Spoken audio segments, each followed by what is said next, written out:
Cricket ஃபேன்ஸுக்கு வணக்கம். So எல்லாருமே ஐபிஎல் ஆக்ஷன் பத்தி அவ்வளோ பேசிட்டு இருக்கோம். ஆனா ரொம்ப முக்கியமா அதிக ஹைப் உள்ள ஒரு விஷயத்த பேச மறந்துட்டோம்னு சொல்லி ஆகணும்.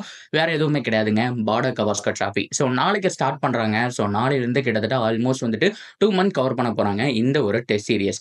ஸோ இதுல 4-0ன்னு இந்தியா வின் பண்ணா மட்டும்தான் டெஸ்ட் சாம்பியன்ஷிப்போட ஃபைனலுக்கு போக முடியும். ஸோ இது இந்தியா கையில மட்டும் கிடையாது. இன்னும் ஒரு சில டீம் கையிலயும் இருக்கு. ஸோ ஸ்குவாட் எப்படி இருக்கு? இந்தியானால வின் பண்ண முடியுமா? ரீசென்ட் டைம் ரெக்கார்ட்ஸ் எப்படி இருக்கு? அப்படிங்கிற கம்ப்ளீட் டீடைல பார்த்து தெரிஞ்சுக்கலாம். அதுக்கு முன்னாடி ஃபர்ஸ்ட் டைம் சேனலுக்கு வரீங்கன்னா மறக்காம சப்ஸ்கிரைப் பண்ணி சப்போர்ட் பண்ணுங்க. அப்பதான் அப்டேட் எல்லாமே டக்கு டக்குனு உங்களை வந்து சேரும். சரி வாங்க வீடியோக்குள்ள போவோம். ஸோ எல்லாருக்குமே பிரைம் விராட் கோலி எல்லாருக்குமே தெரியும். அதாவது அந்த 2014லேருந்து 2018 வரைக்கும் அவ்வளோ சூப்பராக இந்த பார்டர் கவாஸ்கர் டிராஃபி எல்லாம் ஆடிருப்பாங்க. ஸோ இதுக்கு முன்னாடி இருந்த தல தோனியும் ஆல்மோஸ்ட் ஆதிக்கம் செலுத்தியிருக்காரு. அண்ட் ரோஹித் சர்மா ஆதிக்கம் செலுத்துவாரா அப்படிங்கிற மாதிரி தான் கேள்வி. ரீசெண்ட் டைமில் ஓரளவுக்கு செமையாக போயிட்டு இருக்கு. ரிஷப் பண்டோடைய அந்த காபா பர்ஃபார்மன்ஸ்லாம் பார்த்ததுக்கப்புறம் ஏகப்பட்ட பேர் ஃபேன் ஆயிட்டாங்க. இருந்தாலும் பார்டர் கவாஸ்கர் டிராஃபி இன்னும் இவ்வளோ கூடிய விரைவில் இவ்வளோ சூப்பராக வளர்ந்துருக்குன்னு சொல்லி யாருமே எக்ஸ்பெக்ட் பண்ணாத ஒரு விஷயம். ஸோ கிட்டத்தட்ட இது ஆசஸ் 2 அப்படிங்கிற மாதிரி ஆயிடுச்சுங்க. எப்படி ஒரு இங்கிலாந்து ஆஸ்திரேலியா வந்துட்டு அவ்வளோ போட்டி படுறாங்களோ அதே மாதிரி இந்த பார்டர் கவாஸ்கர் டிராஃபி அவ்வளோ ஒரு மதிப்பு மிக்க ஒரு ஸ்போர்ட்ஸா மாறிடுச்சு அப்படிங்கிற மாதிரி தான் சொல்லுவேன். நார்மலா டெஸ்ட் மேட்ச் தானே அப்படின்னு போன காலம் உண்டு. ஆனா இப்போ அதிகப்படியான பேர் விரும்பி பார்க்கக்கூடிய ஒரு டோர்னமெண்டா மாறி இருக்கு. ஸோ இதுல இந்தியாவுடைய ஸ்குவாட் எப்படி இருக்கு, ஆஸ்திரேலியாவுடைய ஸ்குவாட் எப்படி இருக்கு அப்படிங்கிறத பார்த்தலாம். ஸோ ஃபர்ஸ்ட் ஆஃப் ஆல் இந்தியாவில் ஏகப்பட்ட பேர் எடுத்து வச்சிருக்காங்க. ஸோ எத்தனை பேர் 11ல் ஆட போறாங்கன்னு தெரியல. ஸோ அவ்வளோ பேர் இருக்காங்க. ஆனா ஆஸ்திரேலியா அளவாக தான் எடுத்திருக்காங்கன்னு சொல்லி ஆகணும்.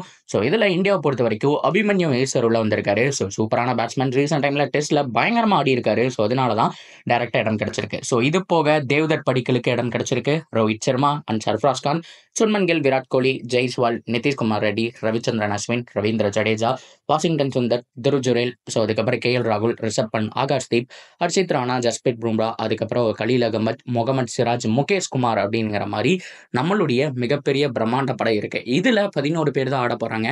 எந்த மாதிரி சூஸ் பண்ண போறாங்க, பிட்ச் கண்டிஷன் எந்த மாதிரி இருக்க போகுதுங்கிறத பொறுத்து தான் அந்த ஒரு பிளேயிங் 11 அப்படிங்கிறது நமக்கு நாளைக்கு தெரிய போகுது. ஸோ இதை தொடர்ந்து ஆஸ்திரேலியா பொறுத்த வரைக்கும் அப்படியே கட் பண்ணி நம்ம போய் பார்த்தோம் அப்படின்னா அவ்வளோ பெரிய ஸ்குவாடா இருக்கிற மாதிரியே தெரியலைங்க. ஸோ நான் மீன் பண்றது அவ்வளோ பெரிய ஸ்குவாட் அப்படின்னா அவங்க பலம் வாய்ந்த ஸ்குவாடா இல்லையா அப்படிங்கிற சொல்ல விரும்பல. ஆட்கள் கம்மியாக தான் இருக்காங்க இந்தியாவை கம்பேர் பண்ணும்போது. லைக் ஒரு மார்டன்ஸ் லபுசென்ட் இருக்காரு. ஸோ அதுக்கப்புறம் ஸ்டீவ் ஸ்மித் இருக்காரு, Travis Head, Usman Khawaja, Mitchell Marsh, Nathan, Alex Carey, ஜர்ஸ் Inglis, Josh Hazlewood, Mitchell Starc, அதுக்கப்புறம் ரொம்ப முக்கியமா Nathan Lyon, Pat Cummins, Scott Boland. அவ்வளோதான். ஸோ இவ்வளோதான் உங்களுடைய டோட்டல் 11 இருக்கு. இந்தியாவை கம்பேர் பண்ணும்போது கம்மியாக தான் இருக்கிறாங்க. ஸோ ஆல்மோஸ்ட் 11 அப்படிங்கிறது ஈஸியாக மேக் பண்ணிடுவாங்க. ஸோ பிட்ச் கண்டிஷன் பொறுத்த வரைக்கும் எந்த மாதிரி சூஸ் பண்ணுறாங்க அப்படிங்கிறத வெயிட் பண்ணி பார்க்கணும். ஸோ என்ன பொறுத்த வரைக்கும் ரீசெண்ட் டைம் ஃபார்முலா வச்சு பார்க்கும்போது ஆஸ்திரேலியாவும் அவ்வளோ பெருசாக டெஸ்ட்டில் ஆடின மாதிரி தெரியல. இந்தியா பொறுத்த வரைக்கும் பயங்கரமாக உதவ வாங்கிட்டு வராங்க. ஹோம் சீரீஸில் ஒயிட் வாஷ் பண்ணப்பட்டிருக்காங்க நியூசிலாண்டுக்கு அகேன்ஸ்டா. நியூசிலாந்து ஸ்ரீலங்கா கூட போரான பர்ஃபார்மன்ஸ். ஆனால் இந்தியா சும்மா திருப்பி போட்டுட்டு போயிட்டாங்க.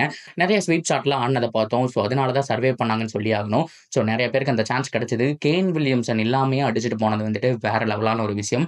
ஸோ அந்த மாதிரியான மைண்ட் செட்லேருந்து இந்தியா வந்திருக்காங்க. ஏன்னா இந்தியா கையில் ஆல்மோஸ்ட் இந்த டோர்னமெண்ட் இருந்துச்சு. ஸோ இது எப்படி நான் கால்குலேட் பண்ணுறாங்க அப்படின்னா இருக்கக்கூடிய எல்லா மேட்சையுமே வச்சு கம்பேர் பண்ணி இதில் அந்த டாப் 2 வரவங்க அப்படிங்கிறது அந்த வேர்ல்டு டெஸ்ட் சாம்பியன்ஷிப்போட ஃபைனல் இந்த மாதிரிலாம் போவாங்கன்னு விஷயம் நமக்கு தெரியும். அதில் இந்தியா கையில் தான் இருந்தது. ஆனால் இந்த 3 மேட்ச் தொடர்ந்து லூஸ் பண்ணதுனால அந்த ஹோப் அப்படிங்கிறத ஃபுல்லாக போச்சு.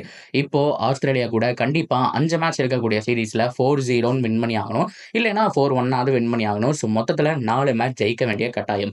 4 மேட்ச் ஜெயிச்சாலுமே நியூசிலாந்து மேலே ஒரு கண்ணு இருக்கு. அவங்க இருக்கக்கூடிய எல்லா மேட்சையுமே ஜெயிச்சா அவங்களுக்கும் சான்ஸ் இருக்கு. ஸோ இந்த மாதிரி ஏகப்பட்ட பேர் பார்த்தோம் அப்படின்னா வெயிட் பண்ணிட்டு இருக்காங்க. ஸோ ஃபைனல் இந்தியா வருமா வராதா அப்படிங்கிற விஷயம் வாழ்வா சாவா போட்டி தான். ஸோ 2 வருஷமா ஃபைனல் வந்தோம். ஸோ முதல் வருஷம் நியூசிலாந்து கிட்ட விட்டு தள்ளிட்டோம். ஸோ அடுத்த வருஷம் ஆஸ்திரேலியா கிட்ட விட்டு தள்ளிட்டோம். அண்ட் ஃபைனலாக இந்த வருஷம் வருவமானே ஒரு டவுட்டாக தான் இருக்குங்கிறதுல மாற்றம் கிடையாது. அதுக்கு இந்த சீரிஸ் ரொம்ப முக்கியம். ஸோ விராட் கோலி எல்லாருமே சூப்பராக தயாராகிருக்காங்க. ஸோ ஆஸ்திரேலியா விராட் கோலி செமையாக பர்ஃபார்ம் பண்ணுவார். இருந்தாலும் அன்ஃபார்ச்சுனேட்லி லாஸ்ட் ஒரு 10 மேட்ச் இருக்கக்கூடிய அந்த ஸ்டேட்ஸ் எல்லாம் எடுத்து பார்த்தோம்னா அவ்வளோ பெருசாக இல்லை அப்படிங்கிற மாதிரி தான் சொல்லி ஆகணும். இதுக்கு முன்னாடி நம்ம சைடில் புஜாரா, ரஹானே மாதிரியான பிளேயர்ஸ் எல்லாம் இருந்தாங்க. அவங்கெல்லாம் இல்லாமல் போகிறோம் அப்படிங்கிறதுனால என்ன பண்ண போகிறாங்கிறத பொறுத்ததை பார்க்கணும். அந்த பக்கமும் சலிச்ச டீம் கிடையாதுங்க. லபுசென், டிராவிஸ் ஹெட், ரொம்ப முக்கியமாக Steve Smith versus Virat Kohli அந்த ஒரு விஷயம் அப்படிங்கிறத ரைவல்ரி செமையாக இருக்க போது பொறுத்திருந்து பார்ப்போம் என்ன நடக்குதுங்கிற விஷயம். ஸோ நீங்கள் என்ன நினைக்கிறீங்க? வேர்ல்டு டெஸ்ட் சாம்பியன்ஷிப்போட ஃபைனலுக்கு நம்ம போவோமா மாட்டோமா? இதை பற்றின உங்களுடைய கருத்துக்கள் தாராளமாக ஷேர் பண்ணலாம். தொடர்ந்து அப்டேட்டுக்கு சேனலோட இணைஞ்சிருங்க. மறக்காம சப்ஸ்கிரைப் பண்ணி சப்போர்ட் பண்ணுங்கள்.